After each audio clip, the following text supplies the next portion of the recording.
दुनिया के सबसे बड़े दानियों में नाम आता है मोरध्वज का। मोरध्वज इतने बड़े दानी, एक बार की बात भगवान कृष्ण और अर्जुन दोनों लोग आपस में बैठे, आपस में बातें विमर्श कर रहे थे कि दानी कौन बड़ा। तो भगवान कन्हैया ने कहा सबसे बड़ा अगर कोई दानी है तो मोरध्वज है। मोरध्वज से बड़ा कोई दानी नहीं है दुनिया में। कहा प्रभु आप ऐसे कह रहे हो तो एक बार क्यों ना परीक्षा ले ली जाए। आज भक्त जनों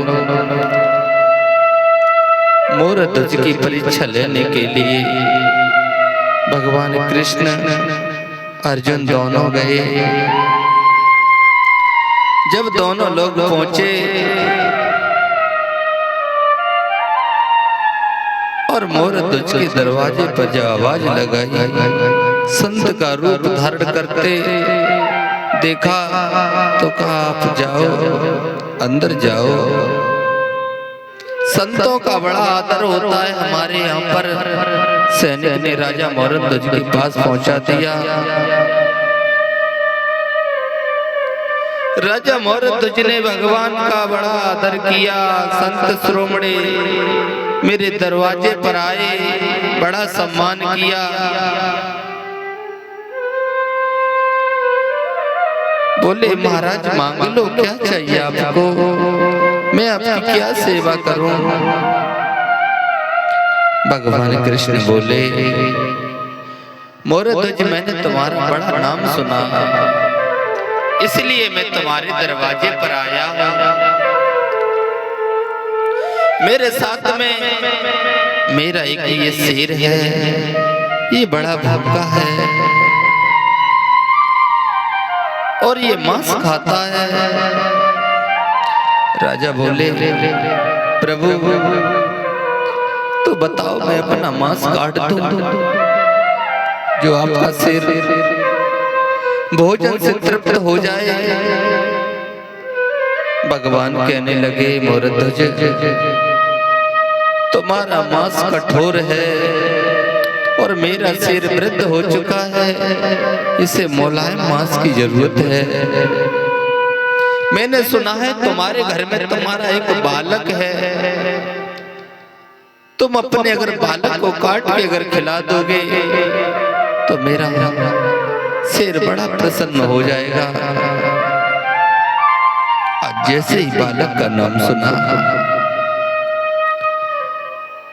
मोरध्वज की आंखों में आंसू आ गए। का भगवान ये बात कह रहे थे, एक बार मैं अपनी रानी से पूछ लूं। जब रानी से कहा तो रानी भी रोने लगी। हे नाथ मेरा अकेला बालक है, कैसे मैं इसको खिला दूं। आज ताम्रध्वज बोले पिताजी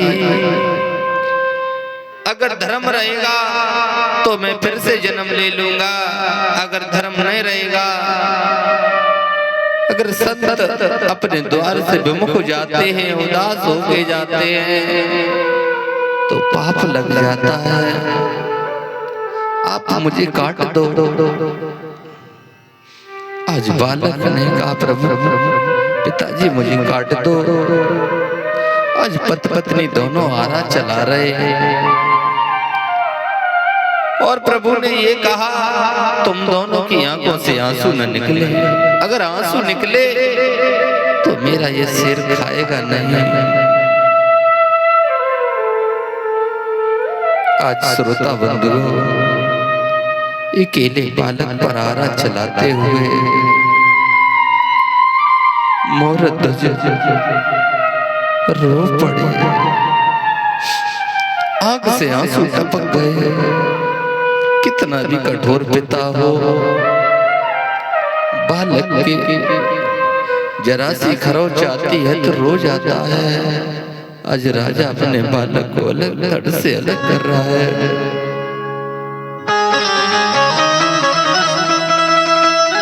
आज बालक को धड़ से अलग कर दिया और शेर के सामने जब डाला मांस, जब शेर के सामने मांस डाला तो मांस खाया शेर ने। फिर कहा प्रभु तुम भी तो भोजन कर लो, आज रानी भीतर भोजन बना रही है। जब भोजन बनाया तो महात्मा बोले तुम दोनों लोग तो अपने लिए भोजन बनाओ, अपने भी तो थाली परस के लाओ। जब थाली परस के आई तो कहा दो थाली क्यों, एक थाली और लेके आओ। बोले एक थाली किसकी? कि अपने बेटे ताम्रध्वज की। वो तो मेरा बेटा तो मर चुका है महात्मा। अरे नहीं तुम लेके आओ, आवाज लगाओ। जैसे ही बेटे को आवाज लगाई ताम्रध्वज राधे राधे